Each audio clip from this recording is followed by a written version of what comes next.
Hey everyone, welcome to my new video. तो मैं एक ऐसा सीरीज़ लेके आई हूँ कि जिसमें आपको मैं complete physiological changes during pregnancy आपको मैं बताने वाली हूँ। ये 10 डेज़ का चैलेंज होने वाला है जिसमें हर एक दिन मैं आपको एक न्यू चेंजेस के बारे में बताऊँगी। तो आज है हमारा सीरीज़ का फर्स्ट डे। तो आज हम लोग पढ़ेंगे हेमाटोलॉजिकल चेंजेस के बारे में।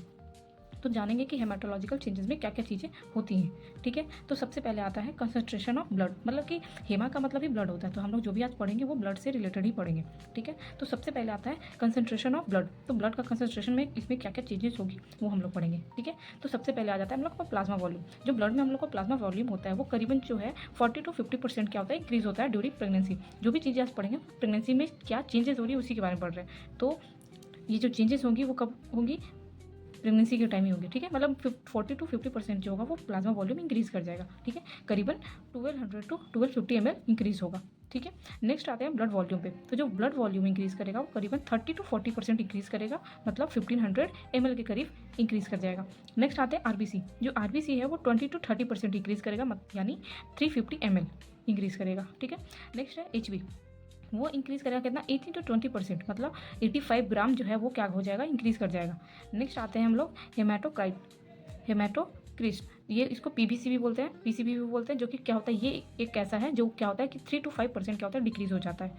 ठीक है, डब्ल्यूबीसी की बात की जाए तो वो भी इंक्रीज़ करता है, मतलब कि 20,000 से 25,000 क्या होता है, इंक्रीज़ कर जाता है। नॉर्मल जो वैल्यू होता है इसका कितना होता है, 4,000 से 11,000 होता है। ठीक है, नेक्स्ट तो वो इंक्रीज़ करके कितना 20,000 से लेकर 25,000 तक हो जाता है। नेक्स्ट आते हैं प्लेटलेट्स की बात। तो यहाँ पे प्लेटलेट्स भी क्या होता है, वो भी डिक्रीज़ होता है, 15% करीबन क्या होता है, डिक्रीज़ हो जाता है। फिर आते हैं ESR पे, मतलब इरेथ्रोसाइट सेडिमेंटेशन रेट जो है वो 4 टाइम क्या होता है, इंक्रीज़ होता है। यहाँ पे याद करने की बात है कि मतलब कि जो हेमाटोक्रिट्स होते हैं और प्लेटलेट्स होते हैं सिर्फ यही दोनों क्या होते हैं, डिक्रीज़ होते हैं, बाकी सारे इंक्रीज़ हो रहे हैं।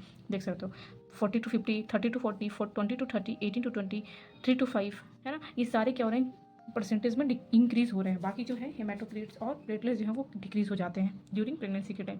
ठीक है, नाउ अब आगे आते हैं जो प्लाज्मा वॉल्यूम है एंड ब्लड वॉल्यूम क्या होता है, स्टार्ट टू इंक्रीज। कब से स्टार्ट हो जाते हैं, करीबन बाई 6 वीक ऑफ गेस्टेशन के करीबन 6ठे वीक से क्या होते हैं, वो इंक्रीज करना स्टार्ट हो जाते हैं। एंड प्लेट्यू मतलब कॉन्स्टेंट हो जाते हैं एट 30 वीक्स ऑफ गेस्टेशन। करीबन 30 वीक्स पे क्या होते हैं, वो कांस्टेंट हो जाते हैं। मतलब कहने की बात है, एक ग्राफ से मैं समझा रही हूँ कि करीबन मतलब कि यहाँ से 6 वीक से मान लीजिए स्टार्ट हुआ है, तो 6 वीक से क्या हो रहा है, इंक्रीज़ होना स्टार्ट हो रहा है। उसके पहले नहीं, 6 जब वीक हो रहा है गेस्टेशन का, 30 वीक से क्या हो रहा है, इंक्रीज़ होना स्टार्ट कर जाता है। ठीक है, तो करीबन जब 30 वीक आता है तो उसके बाद क्या हो रहा है, वो कांस्टेंट होता है, वो इंक्रीज़ नहीं कर रहा है। ठीक है, मतलब अब कांस्टेंट हो गया। करीबन 40 वीक्स तक क्या होता है, वो कांस्टेंट ही रहता है। तो कांस्टेंट फेज को हम लोग प्लेट्यू फेज भी बोलते हैं। ठीक है, नेक्स्ट है कि RBC start to increase by 10 weeks of gestation and continuously increase till them.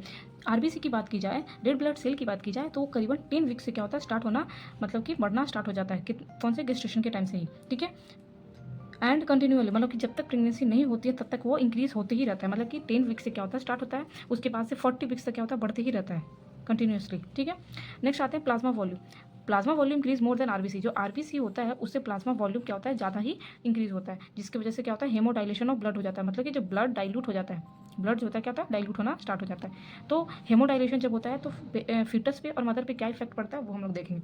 तो बेबीज़ के लिए क्या होता है, वो बेनिफिट होता है, मतलब dilute blood easily release oxygen. जो ब्लड जो होगा वो डाइल्यूटेड जो होगा वो बच्चों के लिए बहुत ज़्यादा बेनिफिट होगा, क्योंकि उसको क्या होगा, इजिली जो है ऑक्सीजन क्या होगा, रिलीज हो जाएगा उससे। ठीक है, लेकिन मदर में क्या होता है कि फिजियोलॉजिकल एनीमा हो जाता है।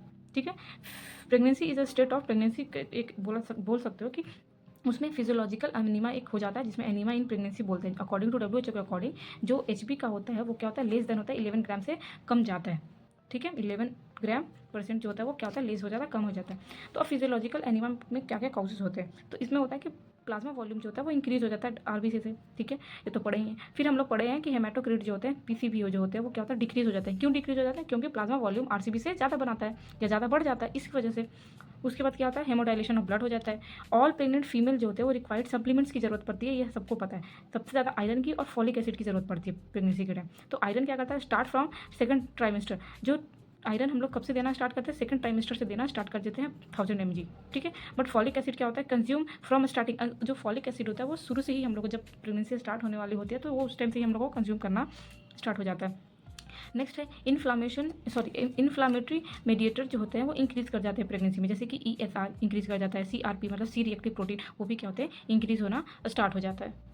जैसे यहाँ देख सकते हो कि जो कंसंट्रेशन ऑफ प्लाज्मा है नन प्रेग्नेंट फीमेल में कितने होते हैं और प्रेग्नेंट फीमेल में कैसा होता है, ठीक है। तो सबसे पहले प्रोटीन की बात की जाए तो जो प्रेगनेंसी मतलब कोई फीमेल जो है प्रेग्नेंट नहीं है तो उसमें करीबन 180 mg% होता है, वही प्रेगनेंसी में वो 230 mg% इंक्रीज़ कर जाता है, ठीक है। नेक्स्ट है प्लाज्मा प्रोटीन जो होता है वो 7 ग्राम पर DL होता है, वही जो है प्रेगनेंसी में वो डिक्रीज होकर कितना 6 ग्राम पर DL हो जाता है। एल्बुमिन की बात करें, एल्बुमिन मतलब कि ऑनकोटिक प्रेशर को मेंटेन करता है, ठीक है। ये जो है वो 4.3 ग्राम पर DL होता है, जो कि डिक्रीज होकर 3 ग्राम पर DL हो जाता है। ग्लोबुलिन की बात की जाए तो 2.7 ग्राम पर DL होता है और वो इंक्रीज करके 3 ग्राम पर DL हो जाता है।